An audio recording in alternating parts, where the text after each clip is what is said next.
Sekilas martabak tanpa telur ini, penampilannya yang bagus hampir tidak bisa dibedakan dengan martabak pada umumnya. Teksturnya yang empuk, kenyal-kenyal, namun tidak benyek, dan sangat lembut. Dan rasanya pun enak, hampir tidak bisa dibedakan dengan martabak yang memakai telur. Dan ini bisa menjadi resep ekonomis untuk jualan. Bagaimana caranya? Mari ikutin videonya sampai selesai. Pertama, masukkan gula pasir 75 gram, susu bubuk 10 gram, garam dapur seujung sendok teh, vanili cair secukupnya, pewarna makanan kuning telur 4 tetes, 1, 2, 3, 4 cukup. Gunakan botol minuman yang punya skala ukuran seperti ini untuk mengukur airnya, dan isi air sampai 300 ml. Kemudian kita tuang dan disisakan sedikit, dan diaduk-aduk sampai bahan-bahan di dalamnya bisa tercampur dengan baik.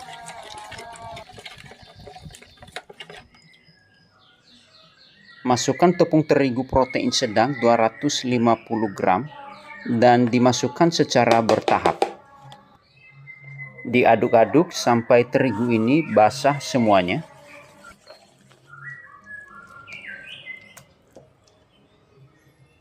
Dan tambahkan terigu yang masih sisa tadi. Dan diaduk-aduk lagi.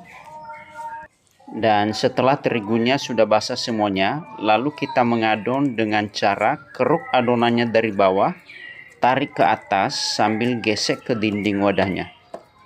Dan kita lakukan hal ini terus-menerus sampai adonan ini menjadi halus, lembut, dan elastis. Memang tindakan pada awalnya agak keras ya. Kemudian nanti lama-lama akan terasa lembut. Nah, adonannya pelan-pelan udah mulai terasa lembut, namun masih terasa kental sekali ya. Nah, ini agak kental ya. Lalu saya tambahkan air sedikit demi sedikit dan diaduk-aduk lagi. Dimulai dengan kita putar-putar dulu seperti ini supaya airnya bisa tercampur dengan adonannya. Nah, kita aduk-aduk lagi seperti tadi. Nah, ini ya. Dan adonannya secara perlahan menjadi lebih lembut dan lebih halus. Nah, kemudian tambahkan air lagi, semuanya aja habiskan. Jadi total air yang masuk 300 ml ya. Kemudian kita aduk-aduk lagi seperti ini. Dan adonan ini udah cukup halus. Ya, seperti ini dia. Nah, kemudian kita akan istirahatkan minimal 1 jam. Lebih lama lebih bagus. Oke. Nah, setelah 4 jam saya istirahatkan, lalu saya akan masukkan pengembang. Soda kue 1/4 sendok teh dengan memakai sendok takar ya. Baking powder lebih dari 1/4 sendok teh seperti ini.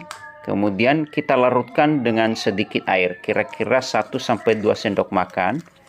Kemudian diaduk-aduk dan dituang semuanya ke dalam adonan. Dan kita aduk-aduk lagi ya. Dan adonan ini sudah siap untuk dipanggang.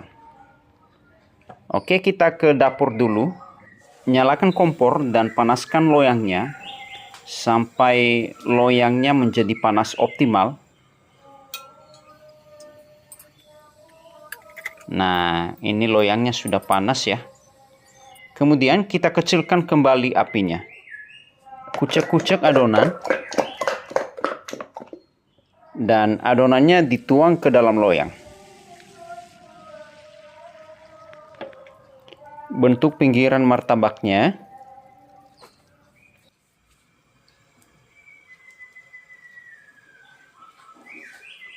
Dan besarkan kembali apinya. Dan sekarang kita tunggu beberapa saat sampai adonannya mengembang dengan memunculkan gelembung-gelembung dari dalam adonan martabaknya. Dan untuk sekedar pemberitahuan saja, Loyang saya ini ukurannya 22-26. Dan untuk takaran adonan tadi hanya sekali cetak. Dan setelah adonannya sudah sampai pada tingkat kematangan seperti ini, lalu kita akan taburkan gula pasir. Dan kembali dikecilkan apinya, kita hanya memanfaatkan panas loyangnya saja. Kemudian kita tutup martabaknya dan beri celah uap panas. Setelah 2-3 menit, sesekali kita akan cek kondisinya. Martabaknya masih agak basah dan ditutup kembali. Ditutup dengan full saja, supaya bagian permukaan yang masih agak basah itu bisa matang dengan bagus. Dan kita akan lihat lagi. Nah, sudah matang sempurna ya. Sudah kering semuanya. Dan langsung diangkat dari loyang.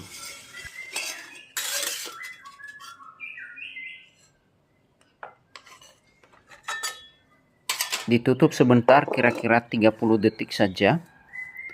Lalu dibuka dan segera beri margarin. Dipoles dengan merata.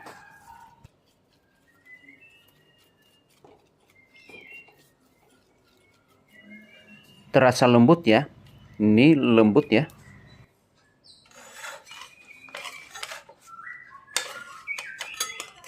Potong bagian tengah martabaknya. Berikan topping sesuai dengan selera masing-masing. Di sini saya tidak akan tambahkan susu kental manis karena ini untuk konsumsi pribadi saja supaya kalorinya tidak berlebihan. Tapi kalau teman-teman mau tambahkan silahkan saja.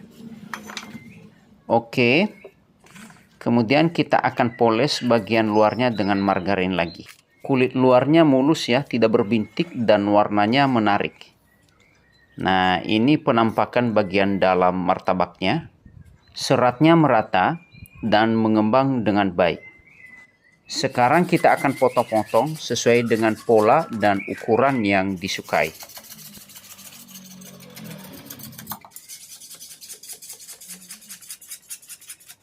Nah, ini dia martabaknya sudah jadi, tinggal kita cicipi. Martabaknya berserat dengan baik, empuk, kenyal-kenyal, tidak benyek, dan lembut. Dan soal rasa hampir tidak bisa dibedakan dengan martabak yang memakai telur. Pokoknya mantap. Dan resep ini sangat cocok untuk dagangan ekonomis atau sekedar untuk konsumsi pribadi menemani secangkir kopi di sore hari, sejenak melepaskan kelelahan setelah pulang kerja. Oke, demikianlah tutorialnya. Dan jangan lupa like, comment, share, dan subscribe. Sampai jumpa di video-video berikutnya. Terima kasih.